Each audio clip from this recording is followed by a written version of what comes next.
अस्सलाम वालेकुम viewers. Drama serial कभी मैं कभी तुम में आप देखेंगे कि मुस्तफ़ा जहाँ हॉस्पिटल में शर्जीना का हाथ पकड़कर साथ निभाने की वादे याद दिला रहा होता है, लेकिन शर्जीना को होश नहीं होता और डॉक्टर्स मुस्तफ़ा से बैड न्यूज़ शेयर करते हैं कि हम आपके बेबी को नहीं बचा सके। ये खबर सुनकर मुस्तफ़ा बिल्कुल टूट जाता है। वो अपनी कामयाबी की खुशी भी भूल जाता है। उसे ये बात याद रहती है कि उसने शर्जीना से कहा था कि ये बच्चा उसे नहीं चाहिए।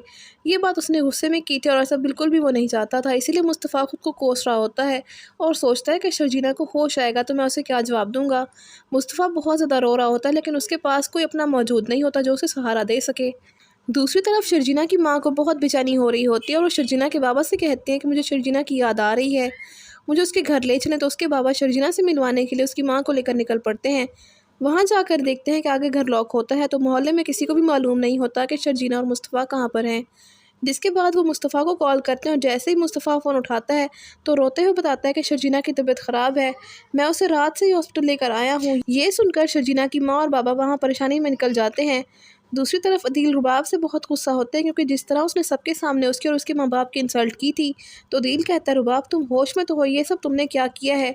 तो रुबाब कहती है, होश तो मुझे अभी आया है अदील, तुम ना सिर्फ मेरे पैसों पर बल्कि मेरे दोस्तों के साथ भी ताल्लुक़ बना रहे थे।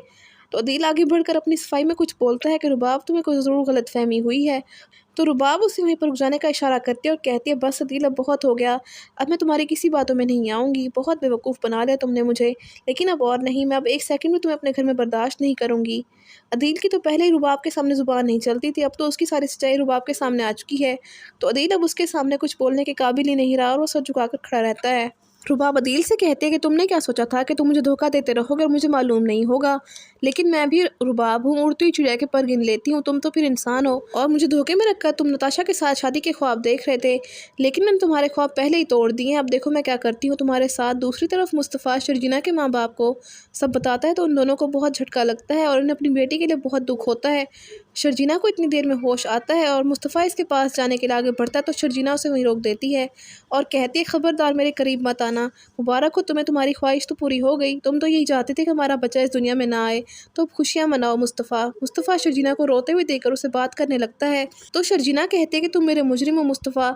तो ये कहकर शर्जीना अपनी माँ से कहती है कि मम्मा बाबा मुझे आपके साथ जाना है आपके घर, और वो भी बिना कोई सवाल के शर्जीना को घर लेकर आ जाते हैं। मुस्तफ़ा भी खामोश रहता है क्योंकि वो जानता है कि शर्जीना भी गुस्से में है, अभी इसको अपने माँ बाप के घर ही जाना चाहिए। शर्जीना की तबीयत ठीक होगी तो वो इससे माफ़ी मांग लेगा। उसे अपनी कामयाबी से नफरत होने लगती है कि कामयाबी उसके बच्चे की जान ले गई। मुस्तफ़ा घर जाकर बहुत रोने लगता है और दूसरी तरफ शर्जीना भी इसी हालत में होती है और वो बहुत ज़्यादा दुखी होती है। तो आप सबको क्या लगता है इस कहानी में अब कौन सा नया मोड़ आएगा, कमेंट्स में ज़रूर बताइएगा। इसके साथ साथ ही वीडियो अच्छी लगे तो वीडियो को लाइक और शेयर करने के अलावा चैनल को लाजमी सब्सक्राइब कर लें ताकि मज़ीद नई वीडियोज़ बआसानी आपको मिल सकें। तो मिलते हैं नई वीडियो के साथ, तब तक के लिए अल्लाह हाफ़िज़।